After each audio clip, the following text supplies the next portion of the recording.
So as I mentioned, the world that we're living in right now is pretty stressful, with the pandemic sort of at its peak, or coming out of its peak globally. I don't really know where we are with it. It's really worthwhile understanding the elements of stress that we're living in. And stress is a big topic at the moment, and obviously we're in a world full of stress. But when we start to go into the world of sport and just our everyday lives as well, there are elements of stress that can be good for us. So understanding the difference between eustress and de-stress. And we're going to start to work into understanding a little bit more about the differences between them and how you can use them to your advantage, and also how you can start to have tools and understand when perhaps you personally might have trigger points or signs and telltale signs that are going to allow you to understand where your stress level is at any particular time, and then something that you can use, and maybe a strategy in which you can use to bring your stress level down, or maybe even stay with the stress that you're in, knowing that it's allowing you to grow and develop.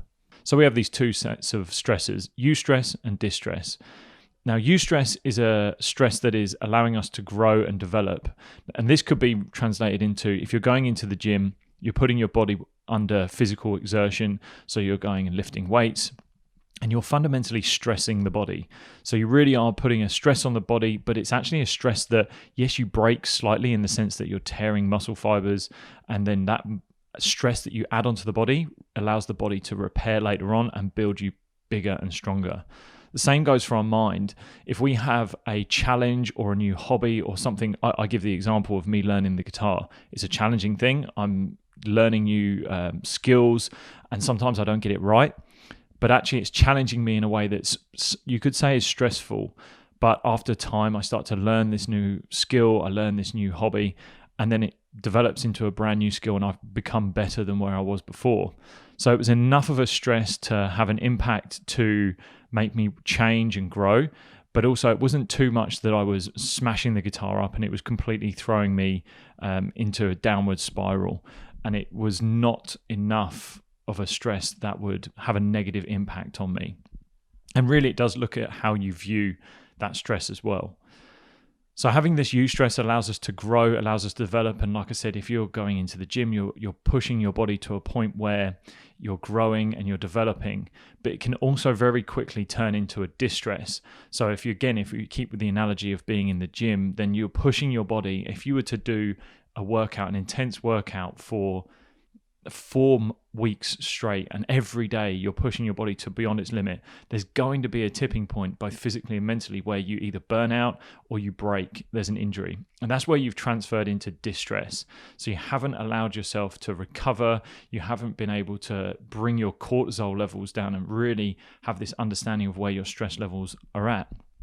So on both accounts, it's really about understanding where that line is. And I'm a big advocate for pushing your boundary to understand where that line is for you. And it's going to be different for everyone, but also along the way, having tools in which you manage yourself. So if we look at a physical sense, if you're pushing your body to an element of eustress and finding that line between where it becomes distress and you're having a negative impact on you, you're then implementing recovery tools. So it could be stretching, could be ice baths, it could be breathing, it could be anything that is allowing nutrition. It could be all of these different tools that are allowing you to recover, bring your stress level back down. You're managing yourself so that you can continue to add and try out new stresses. So you can continuously stress your body, but not to a point where you break. And at the same time, it's from a mindset and a mental point of view, you're looking at things where you are implementing tools to allow you to bring your stress level down, and you're managing your stress level. So if we look at breath work, mindfulness, meditation, it allows you to just slow the mind down, become aware of your thoughts. And fundamentally, this is a huge tool for understanding where your stress levels lie and understanding the things that impact you both positively and negatively. So I look at some of the stuff that I do. If I'm feeling stressed, then I know to first off look at my exercise. Am I pushing myself too hard, or am I maybe not doing enough? Because that lack of exercise for me has a huge impact on my mental health. At the same time, if I'm pushing it too hard, do I then implement some more slow stretch-based sessions where I really slow everything down, do more breath work that is more restorative? That then allows me to have this overarching control of my stress levels. I always describe to people about the overarching stress that we have in our lives. We have this full umbrella of stress, whether that's both physical, psychological, and emotional stress. And the tools that I work with and teach and advocate for a lot of people allow you to, your stress level is going up. So every time you do a workout, stress level goes up. If you were to not have a recovery tool where you were to knock that stress level, that cortisol level down, it kind of fades a little bit because naturally we go to sleep and we rest and we eat. But then the next day, your stress level starts just that little bit higher, and then you stress it again and it goes up. And you keep going up and up and up until there is a breaking point, there is a tipping point. And like I said, it becomes that distress. And it could either be a physical injury or it could be a psychological injury in the sense that it's had a hugely negative impact on you. And then bang, we fall off this cliff edge. But if you are able to stress the body a little bit or stress the mind a little bit and then recover, find tools in which you can recover and drop that stress level, the next day you've dropped that stress level down so that you can again stress it again. You can bring it down to go back up again, down to go back up. And you have this nice even keel of stress rather than this huge spikes and troughs of where you feel really, really up and you're pushing yourself really hard and then you plummet all the way back down eventually when you hit this tipping point. And that tipping point is different for everyone. It can be very soon, it can be very late, but everyone will eventually hit a tipping point, and it's about understanding where yours is and the tools that you can use in order to find it. And this stuff really builds resilience within us. We're now talking about pushing ourselves, understanding where those boundaries are, having failures. I think it's important to understand that you will have failures along the way. And those failures are so important. They're brilliant moments for allowing you to understand where your boundaries lie and then understanding where you're building your resilience from. So if you are unwilling to stress yourself, if you're not willing to put yourself into this element of eustress, then you're really not going to have any way of growing. So again, look at it at the point of if you don't go to the gym and you don't lift weights or you don't go out for a run or whatever it is that physical stress is on your body, if you're not willing to do it, then you're not going to grow. So it's the same with both the mind and building mental strength, is if you're not willing to challenge it, again, I look at my guitar, if I wasn't even willing to pick the guitar up, then I'm not going to grow in that area. So if you're looking to build resilience and mental strength requires you actually failing at something. It requires you actually having that stress, it impacting you in a negative way, and then really understanding that that was a repetition of resilience. So the fact that you experienced it, that is a repetition, that is a bicep curl of resilience, if you want to put it that way. And building up those moments, those experiences over time allows you to build in this resilience that you get within both your body and your mind. And I read an article, Mark Manson, the author, he put out an article around resilience, and he had a quote in it that was brilliant. And it was about resilience not being seen as someone who is always good, always on the up and always having a great time. It's actually, resilience is about having bad days, but just becoming better at them. And it's so true. You look at times when you've failed and you're having a tough day, there is no doubt that you're going to have a tough day, but you're just becoming better at having those tough days because you have tools and ways of managing it and understanding your mind, being aware of the stresses that are around you, and how you build that resilience over time is not going to get away the bad days. It's not going to remove the bad days. It's just going to allow you to be much better at them and finding ways to adapt, change, and try and do your job in a tough, stressful situation. So if we're playing sport and we find ourselves in an environment where it's challenging and we're coming up at something that is having a negative impact on us, or we're struggling, you still got to do your job. You still got to find a way to do your job. So being more resilient allows you to have more tools in your armory. It allows you to look back at the experiences you've had. Hopefully you've learned from those experiences and you have tools in which you can manage it so that you can adapt to that situation that you're in.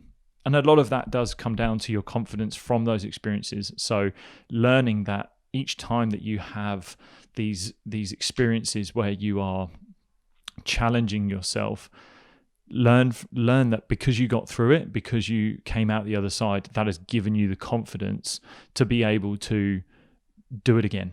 And it might be different the next time, but you are going to be more resilient. You're going to trust in the training that you've done. Looking at, when I work with athletes, I look at sort of the quality of their training. Is the training stressing them enough so that when they do go into a stressful environment, that it's a very familiar place and it is adaptable? But if it tips into a place where the stress becomes too much, then it's an unfamiliar territory. So understanding that you're training, you can train this resilience by putting it into a training environment, making sure that you really test yourself, and how you test yourself.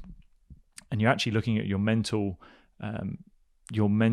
impact, your mental response to this training, rather than almost your physical response. Yes, you can physically control yourself through methods like breathing and centering and anchoring and all these methods that you can use. However, your mental response to understanding that this is a good stress and this is something that is going to push you forward is vital in understanding that resilience aspect. So you can train it, you can build resilience through using your experiences and your training and gain confidence from it, so that when you come into an environment where it's challenging, you've at least got the confidence to understand you can adapt.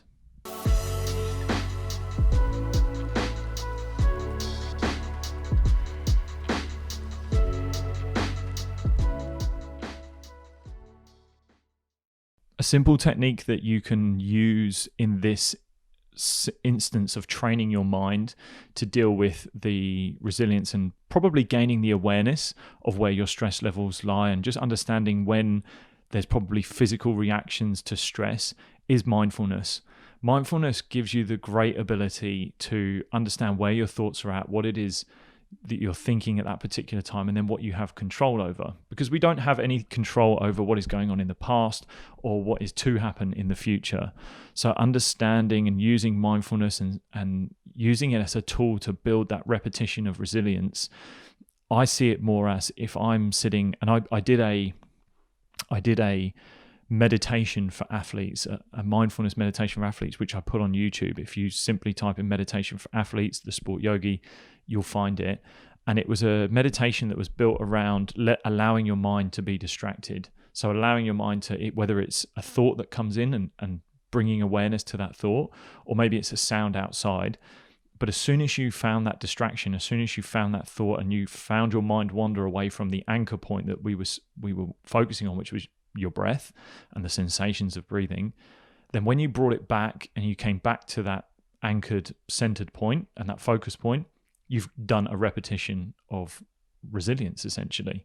You've built that strength within your mind to notice, oh, that's where my mind is at. I need to come back to the focus point. Doing that over and over again, not being frustrated that you get distracted or you lose focus, but just understanding that every time you come back is a building block of that resilience. It's at another repetition. And every time you do it, you start to teach yourself the ability to become distracted in thought, but then refocus back into the present moment. And again, if we look at whether that's in a competitive situation, it could be dealing with a coach, a team member, whatever, understanding the physical response that you have. So you feel the physical sensations building. You start to notice that you're not focusing on what you want to do or how you want to behave. And then you're able to bring your attention back. And it's not perfect every time, but the more you practice it, the more we build this mental strength, the more we practice this mental repetition, the better we become at coming back to it.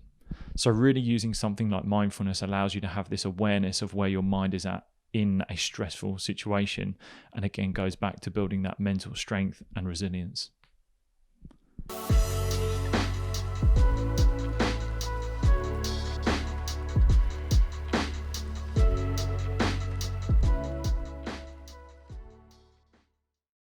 So my final note on this subject moves on to composure and everything around whether we are in a stressful situation is really how composed we are in that situation.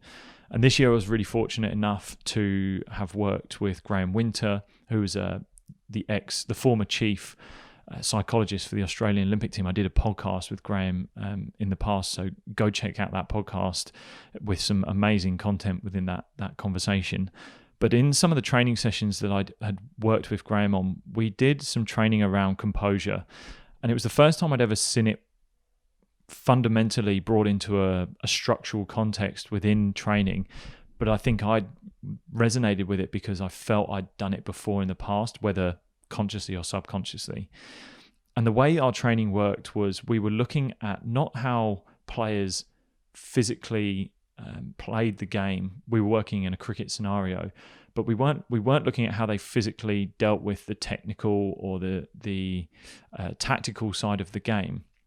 We were actually looking at how they looked and how they reacted to an ever-changing situation. So the drills were set up where they had a task. They were given a target of a score to achieve as a batsman, and the bowler's job was to try and stop them from getting that score.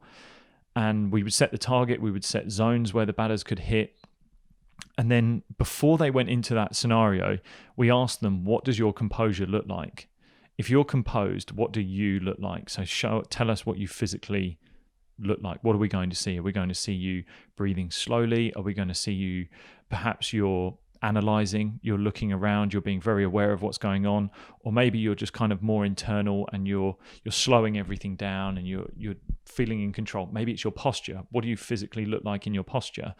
And all of these elements, we would get them to tell us what they believed a composed version of them looked like. So that was our marker for how they were going to be composed. And then we said about the drill. But within the drill, we would change it very regularly. As coaches, we would change it very, very quickly. And they might have to get 2 runs on the last ball, but then suddenly we would yell out and say, no, you've got to get 4. They couldn't argue. They just had to adapt to the situation. And in that training situation, the goal was to try and throw them a stress and see how composed they stayed. If they reacted poorly, they went away from being composed, then we would debrief and work on it after, and we would say, like, look, we threw this stress to you and you changed how you reacted. You changed the way in which you stayed composed. And we started to then allow them to become aware of the physical sensation of what it was when that stress was thrown upon them, what they did. And then were they able to be aware of that stress? They couldn't change that stress that was happening to them. They couldn't change what was being asked of them, the goal. But we asked them to look at it from an unemotional side and then try and refocus back into knowing what they do well. And they each had their own sort of anchor points and go-to plans that they would have as a player. And their job was to go back to that, regain their composure. And teaching them, seeing this being done was incredible because it was the first time I'd seen players actually recognizing that they'd lost composure. I had players come up to me going, I really lost my composure in that instance, but I'm going to get it back in the next go. And the brilliant thing about training was that they were able to go and try it and do it again. And even when we put it into the context of a competition, realizing that you can lose your composure, but you can also bring it back very, very quickly. And it all starts from having the awareness that you've lost your composure, understanding that what it is that you're trying to achieve, what are the trigger points of when you start to lose your composure.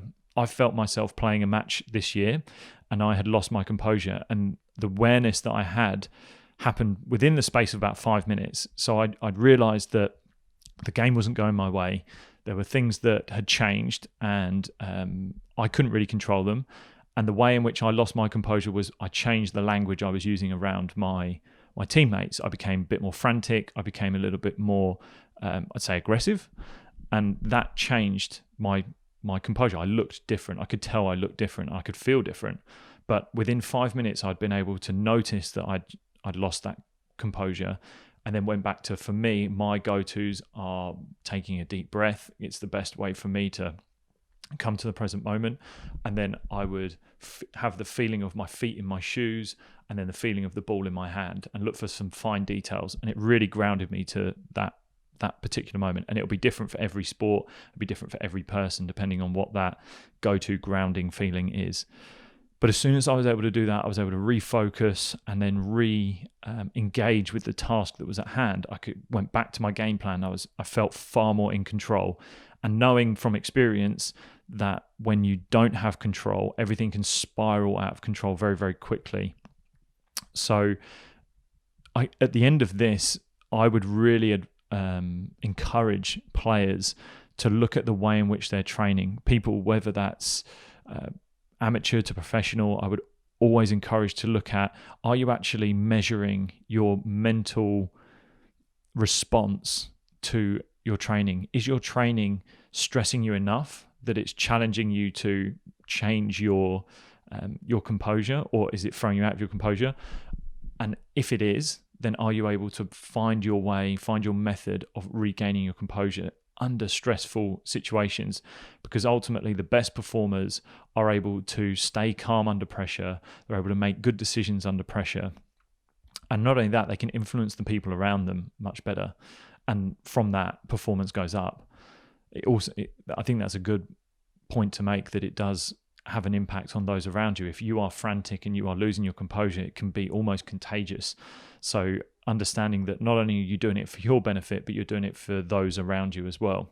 And from an opposition point of view, I know when someone has lost composure, I can then actually take it to an advantage and start to use it as a tactic to try and throw their composure off, and realize that when they've lost their composure, it's a time to strike, and realizing that they may not have an understanding of it, and you can start to use it as a bit more of a secret weapon.